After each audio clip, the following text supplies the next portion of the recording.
Hello everybody, myself Prasanto Mukhopadhyay, faculty member, Electrical Engineering Department, Greater Kolkata College of Engineering and Management. In our last class of electric machine 2, so we are discussing about, we have already discussed about brushless DC machines, its types, working advantages, disadvantages, applications, and also hysteresis motor types, construction, working applications, etc. And in the last class we are discussing about the stepper motor. So far we have discussed stepper motor basics, its types, stepper motor working principles, stepper motor types and construction, what is it, how its rotor is being constructed, how its stator is being constructed, and also we have discussed stepper motor control, stepper motor driver types, unipolar and bipolar motors, micro stepping, etc. So in a quick succession we'll repeat the thing whatever we have discussed so far.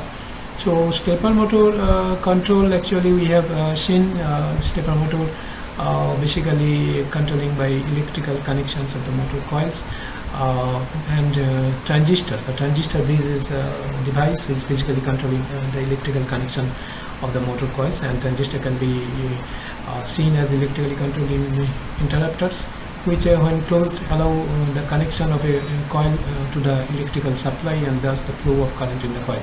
And one transistor is needed for each motor phase. And a pre-driver is a device that controls the activations of the transistors and providing the required voltage and current, and it is in turn controlled by an MCU. And MCU, what is an MCU? MCU is a microcontroller unit which is usually programmed by the motor user and generates specific signals for the pre-driver to obtain the desired motor behavior. So this is shown here. Basically this is MCU, this is pre-driver, this is actually pre-driver, and this transistor unit base is controlling the driver, and this is the motor coil, so connected with this. So this is actually the stepper motor control scheme. Pre-driver and the transistor base may be contained in a single device that is called a driver. And now also we have discussed the stepper motor driver types. Stepper motor driver types, different drivers available in the market which showcase different features for specific applications, and the most important characteristic is the input interface. The most common options are step or directions by sensing stepper direction. By sensing a pulse on the step pin, the driver changes its output such that the motor will perform a step, and the direction of which is determined by the level on the direction pin. And phase for enable, for each stator winding phase determines the current directions and triggers enable if the phase is energized. And PWM and directly controls the gate signals of the low side and high side spares. Another important features of a stepper motor driver is if it is only able to control the voltage across the winding, or also the current flowing through it. So with voltage control, the driver only regulates the voltage across the winding, and the torque developed and the speed with which the steps are executed only depend on motor and load characteristics. And current control drivers are more advanced as they regulate the current flowing through the active the coil in order to have better control over the torque produced and thus the dynamic behavior of the whole system. Now also we have discussed the unipolar and bipolar motors. This is another features of the motor that also affects the control is the arrangement of the stator coils, and that determine how the current direction is changed. And to achieve the motion of the rotor, it is necessary not only to energize the coils but also to control the directions of the current, which determines the directions of the magnetic and field generated by the coils itself. And it is shown in the figure. And in stepper motors, the issue of controlling the current direction is solved with two different approaches. So this is the direction of the magnetic field based on the directions of the coil's current. So if this is the direction, so this is the magnetic fields, and if this is the direction, this is the magnetic fields. So in unipolar stepper motors, one of the leads is connected to the central point of the coil, and this allows the control and the direction of the current using relatively simple circuits and components. And the central lead that is connected to the input voltage, the input, and if MOSFET 1 is active, the current flows from AM to A positive, and if MOSFET 2 is active, the current flows from AM to AM negative, generating a magnetic field in the opposite directions. As it is pointed out here, so this actually approach allows the simpler driver circuit, only 2 semiconductors needed. But the drawback is that only half of the copper used in this motor is used at a time, and this means that for the same current flowing in the coil, the magnetic field has half the intensity compared if all the copper were used. In addition, these motors are more difficult to construct, since more leads have to be available as more motor inputs. So that is shown here. So this is the unipolar stepper motor driving circuit. And this is a positive and negative. This is FET transistor 1 2. Okay, so MOSFET. So in bipolar stepper motors, each coil has only 2 leads available, and the control to control the direction, it is necessary to use an edge-based that is shown. If MOSFET 1 and 4 are achieved, the current flows from A positive to M negative, while if MOSFETs 2 and 3 are achieved, current flows from A negative to A positive, generating a magnetic field in the opposite directions. And the solutions requires a more complex driving circuit, but allows the motor to achieve the maximum torque for the amount of the copper that is used. So that is shown here. This is the bipolar stepper motor driving circuit we have discussed in the earlier class. So we are just giving a quick recapitulations of the earlier discussions. And when the technology progresses, the advantages of unipolar are becoming less relevant, and bipolar steppers are currently the most popular. And we have also discussed about the stepper motor driving techniques, and 4 driving techniques of the stepper motors are available. In wave mode, only one phase at a time is energized, and so we will say that the current is flowing in the positive direction if it is going from the positive lead to the negative lead, or from A positive to A negative, as for example. Otherwise the direction is negative, and starting from the left, the current is flowing only in the phase A in the positive direction, and the rotor, and represented by a magnet, is aligned with the magnetic field generated by it. In the next step, it flows only in the phase B in the positive direction, and the rotor spins 90° clockwise to align with the magnetic field generated by the phase B. And later phase A is energized again, but the current flows in the negative direction, and the rotor spins align again by 90°. In the last step, the current flows negatively in the phase B, and the rotor spins again by 90°. This is shown here. This is the wave mode. Okay, so this is the alignment different. Clear? Now in full step mode, 2 phases are always energized at the same time, and this is shown in the following figure. So the different steps of the driving mode, and steps are similar to that wave mode ones, and the most significant difference between being that with this mode, the motor is able to produce a higher torque, since more current is flowing in the motor, and a stronger magnetic field is generated. So this is also shown here. This is the full step mode. And half step mode is a combination of wave and full step modes. Using this combination allows for the step size to be reduced by half, in this case 45° instead of 90°, and the only drawback is that the torque produced by the motor is not constant, since it is higher when both phases are energized, and weaker when only one phase is energized. So that is shown here. This is the phase step mode. And microstepping can be seen as a further enhancement of half step mode, because it allows to reduce even further the step size and to have a constant torque output, and this is achieved by controlling the intensity of the current flowing in each phase. Using this mode requires a more complex motor driver compared to the previous solutions, and that is shown in the next figure. How microstepping works: if Imax is the maximum current that can flow in a phase, starting from the left in the first figure, IA equal to Imax and IB equal to 0. In the next step, the currents are controlled to achieve IA equal to 0.92 into Imax, and IB equal to 0.38 into Imax, which generates a magnetic field that is rotated by 22.5 degree clockwise compared to the previous ones. And this step is repeated with the different current values to reach the 45 degrees, 67.5 degree and 90 degree positions, and this provides the ability to reduce by half the size of the step compared to the half step mode, but it is possible to go even further using micro stepping. Helps reaching very high position resolution, but disadvantages comes at the cost of a more complex device to control the motor and a smaller torque generated which is step.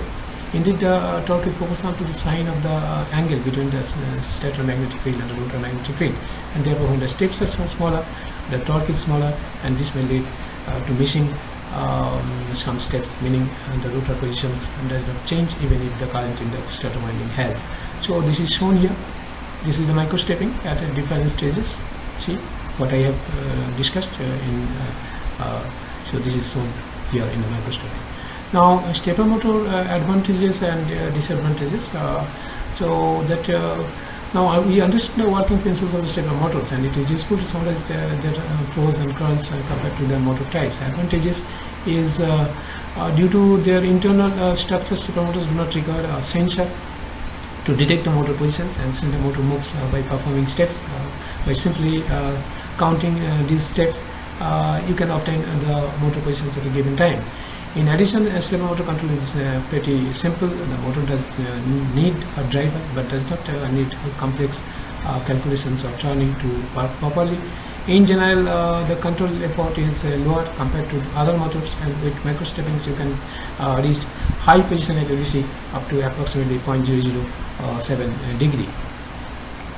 Stepper motors offer good torque at low speeds, are great for holding positions, and also say tend to have a long lifespan.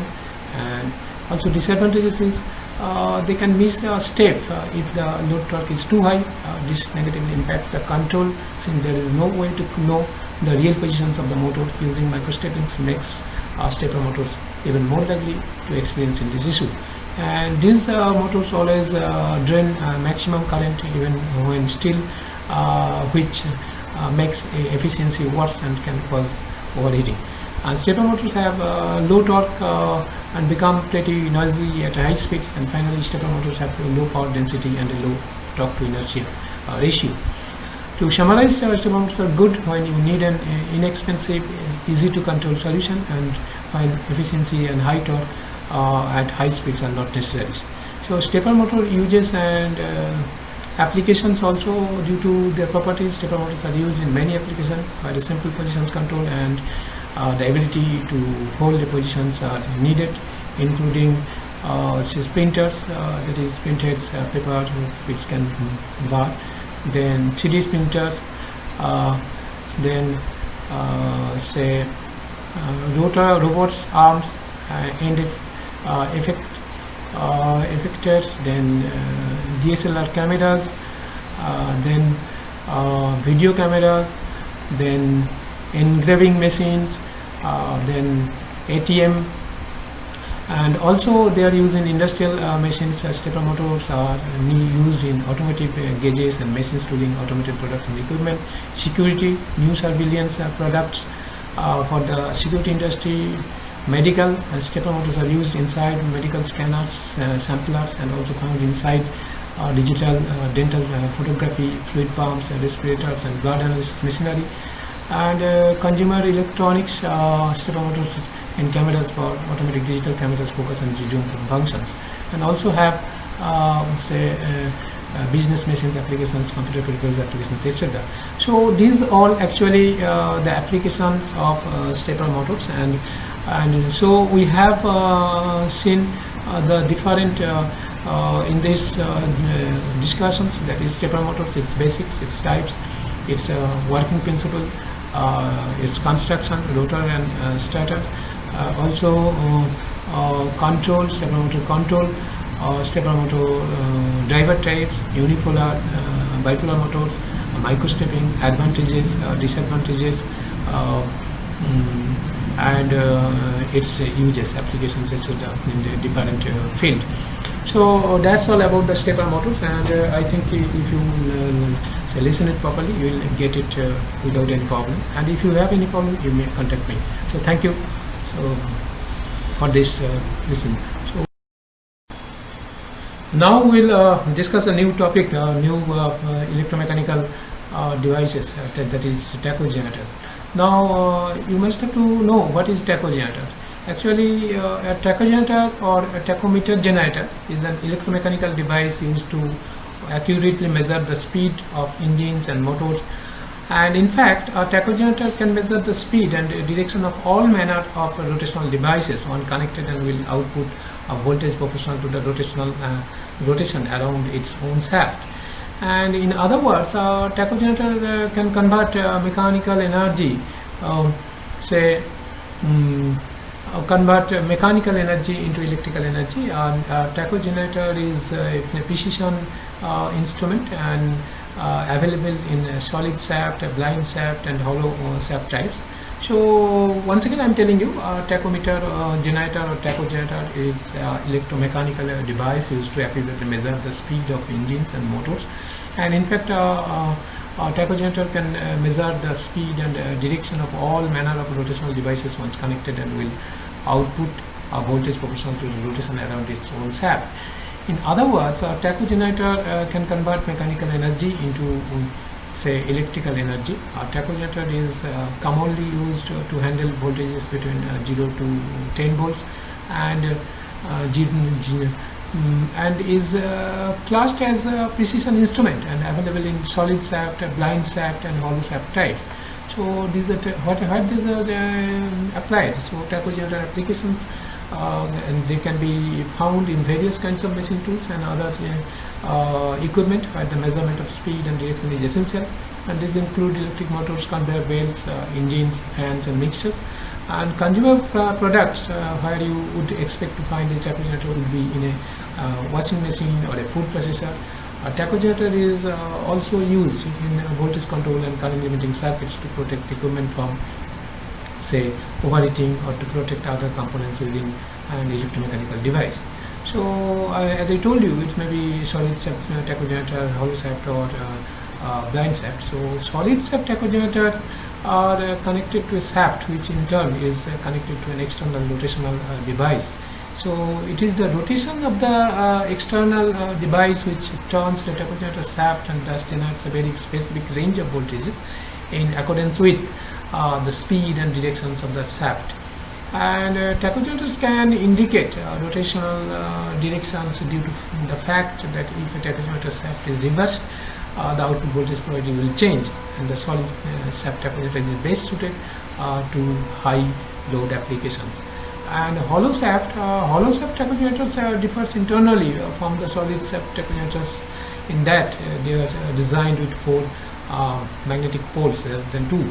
And this design allows for the tachogenerator to work with lower voltage loads.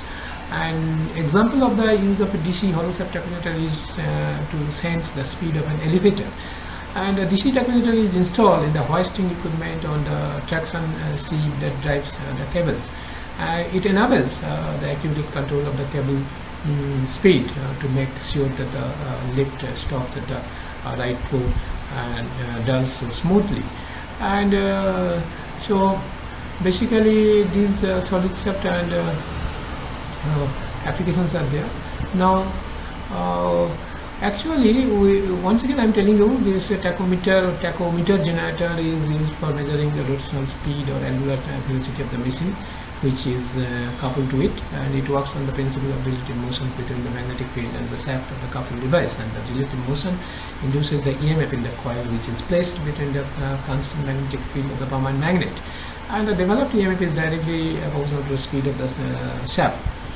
Mechanical and electrical are two types of tachometer or tachometer generators are there, and the mechanical tachometer measures the speed of the shaft regarding the revolutions per minute, and the electrical tachometer or tachometer generator or tachogenerator converts the angular velocity into an electrical voltage. And the electrical tachometer has more advantages over the mechanical tachometer, and thus it is mostly used for measuring the rotational speed of the shaft. And depending on the nature of the induced voltage, the electrical tachometer is categorized into 2 ways, that is AC tachometer generator and DC tachometer generators. So first of all, we will discuss about DC tachometer generators. It is a permanent magnet armature, commutator, brushes, variable resistors, and the moving coil voltmeter are the main parts of the DC tachometer generator or tacho generator, and the machine whose speed is to be measured is coupled with the shaft of the DC tachometer generator. And the DC tachometer generator works on the principles that when the closed conductor moves in the magnetic field, EMF induces in the conductor, and the magnitude of the induced EMF depends on the flux link with the conductor and the speed of the shaft. So this is the circuit diagram of a DC tachometer generator. These are the two permanent magnets, and this is the speed to be measured. This is brushes, okay, and commutator. These are the commutator. This is brushes, electrical circuit. This is the voltmeter. So actually, the armatures of the DC generator revolves between the constant field of the permanent magnet. So constant field of the permanent magnet. Okay, and the rotation includes induces the EMF in the coil, and the magnitude of the induced EMF is proportional to the shaft speed. And the commutator converts the alternating current of the armature coil to the direct current with the help of the brushes, and the moving coil voltmeter measures the induced EMF. And the polarity of the induced voltage determines the directions of the motions of the shaft. That resistance is connected in series with the voltmeter for controlling the heavy current of the armature. So that is shown here. Okay. Now the EMF induces in the tachometer generator is given by this equal to P by Z n by 60. E is the generated. This is the basic equations of the DC EMF generations. Say generated voltage. This is flux per poles in Weber. The number of poles in speed into revolution per minute. There is a number of conductors in the armature winding, and A is the number of parallel parts in the armature windings. So this E is proportional to N, and therefore E equal to some constant K into N. So that is equal to P phi Z68. This is the constant value. So this is E is proportional to N. This is the basic principle. So the advantages of the DC tachometer generator is the polarity of the induced voltage indicates the directions of rotation of the shaft, and the conventional DC type voltmeter is used for measuring the induced voltage. But disadvantage of this type of tachometer, the DC tachometer generator, so the commutator and brushes require periodic maintenance, and the output resistance of the DC tachometer is kept high as compared to the input resistance. If a large current is induced in the armature conductor, the constant field of the permanent magnet will be distorted. So these are all about this DC tachometer generators, its construction, its circuits, its working principle, its advantages and its disadvantages. Now we will discuss about the AC tachometer generators or AC tachometer. And the DC tachometer generator uses the commutator and the brushes, which have many disadvantages, and whereas the AC tachometer generator designs for reducing the problems. And the AC tachometer has a stationary armature and rotating magnetic field, and thus the commutator and the brushes are absent in the AC tachometer generator because it has stationary armature and a rotating magnetic field.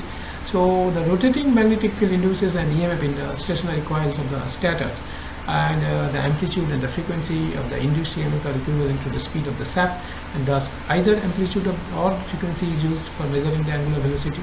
And this is the circuit diagram used for measuring the speed of the rotor by considering the amplitude of the induced voltage, and the induced voltages are rectified and then passed to the capacitor filter for smoothing the ripples of the rectified voltage. So this is permanent magnet, okay, the AC generators.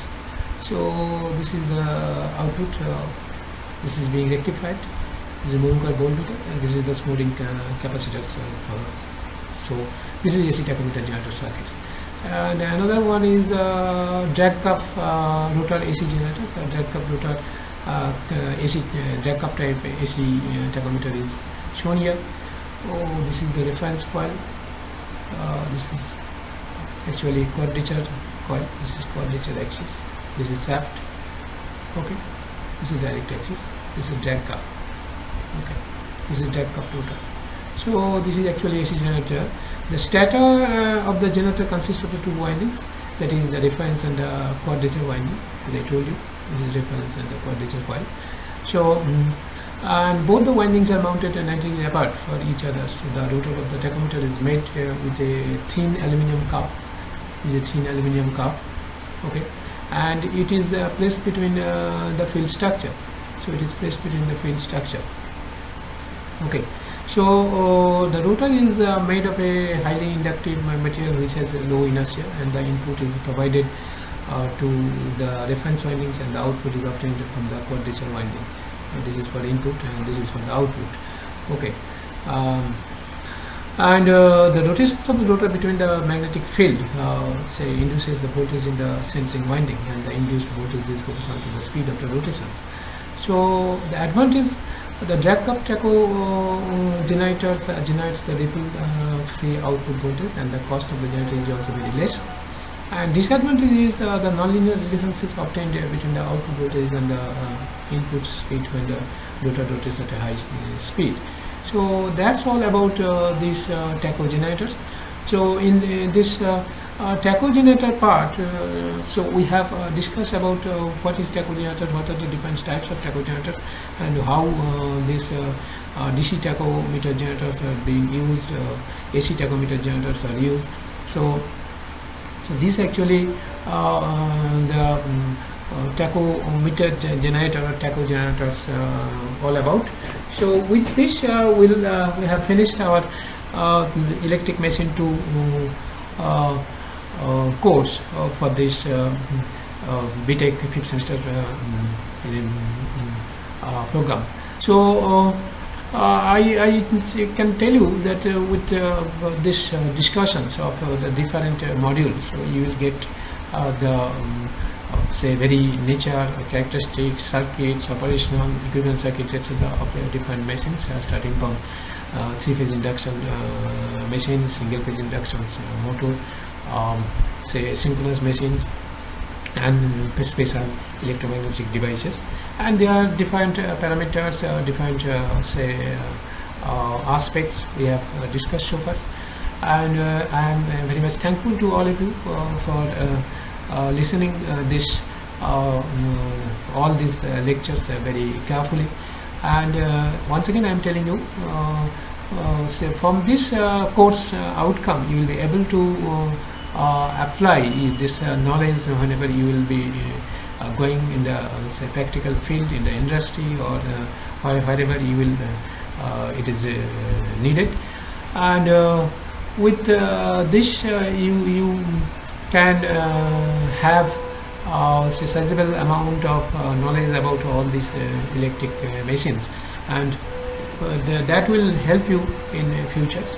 And if you have any problem, you can contact me, we can discuss definitely. Again we will say discuss if any doubt of these subjects, etc.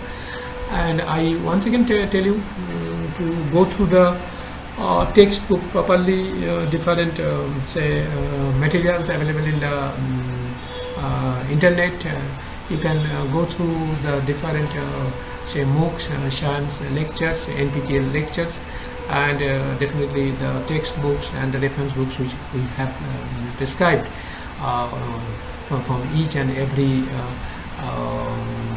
at the end of every lecture. And also I told you that say everything is available, everything is understandable. Only thing is that you have to give minute attention, you have to read the subject very carefully, and try to understand the what is the physics say is there. So once you can able to understand the physics behind the subject, so the mathematical calculations, say formulas, etc. will help you to say better understanding of this physics of the subject. So with this I once again